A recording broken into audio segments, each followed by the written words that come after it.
বন্ধুরা, আমরা এখন ইমেইল সম্পর্কে জানব। আর ইলেকট্রনিক মেইল এর সংক্ষিপ্ত রূপই হচ্ছে ইমেইল। তো আমরা মূলত এখন তোমাদেরকে ইমেইলের পরিচয়টা প্রদান করব। দেখো বন্ধুরা, আগে কি হতো, অনেক আগে দেখা যেত যে একজন মানুষ তার মনের ভাব আরেকজনকে যদি প্রকাশ করতে চাইতো তাহলে তাদেরকে কি করতে হতো, এইভাবে একটা কাগজের মধ্যে চিঠি লিখতে হতো। সেই চিঠিকে হয়তো একটা খামের মধ্যে ভরা লাগতো। সেই খামের মধ্যে চিঠিকে ভরে কি করা লাগতো, একজন বার্তাবাহক, যাদেরকে আমরা রানার নামে পরিচিত করি, সেই রানারের মাধ্যমে আমার কি করতে হতো, আরেকজনের কাছে সেটাকে পৌঁছাতে হতো।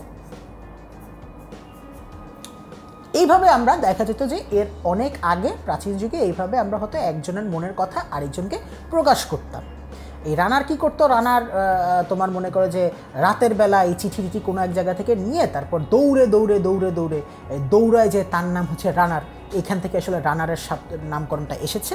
সে দৌড়ে একটা এরকম লণ্ঠন হাতে নিয়ে, তারপর মনে করে একটা বর্ষা বল্লম হাতে নিয়ে, বর্ষা বল্লম রাখার কারণ হচ্ছে অনেকে দেখা যেত এর আগে এই চিঠির মধ্যে টাকা পয়সা বা অর্থ মূল্যবান জিনিসপত্র আগে পাঠাতো। তো এই জন্য হয়তো আর কি রানার হয়তো কেউ তাকে ছিনতাই করে নিয়ে যাওয়ার একটা পসিবিলিটি ছিল।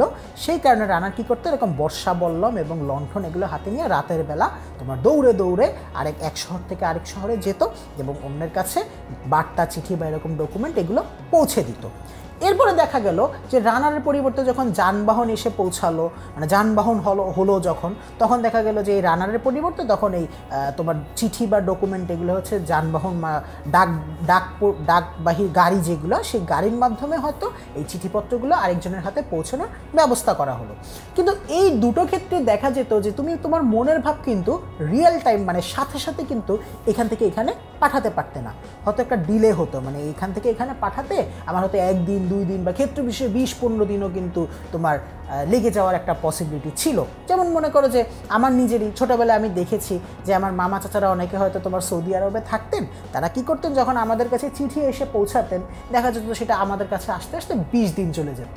তো এই 20 দিন ধরে তুমি একজনের মনের ভাব আরেকজনকে প্রকাশ করতে চাচ্ছ, সেটা নিশ্চয়ই একটা কি খরচ এবং সময় সাপেক্ষ এবং অতটা সুন্দর কিন্তু একটা ব্যাপার নয়।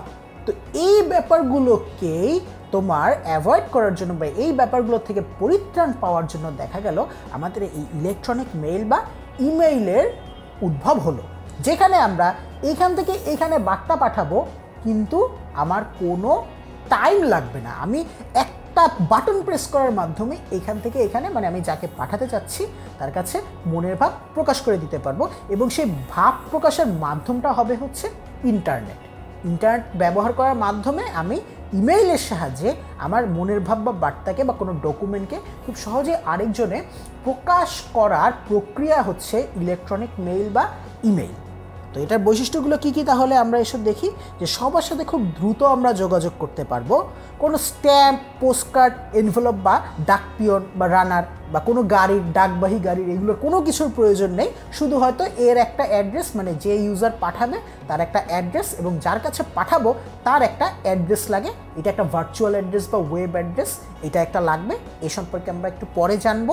সেরকম হয়তো কয়েকটা অ্যাড্রেস লাগবে, কিন্তু কোনো স্ট্যাম্প, পোস্টকার্ড, এনভেলপ বা কোনো খরচের কিন্তু আমাদের প্রয়োজন নেই।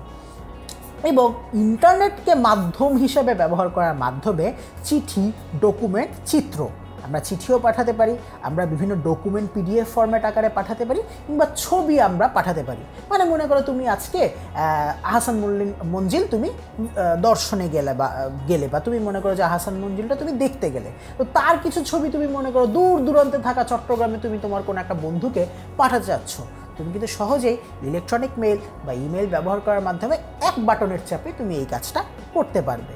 তার মানে ইমেল কিন্তু আমাদের যোগাযোগকে অত্যন্ত সহজ এবং স্বাচ্ছন্দ্য মাধ্যম হিসাবে পরিণত করছে।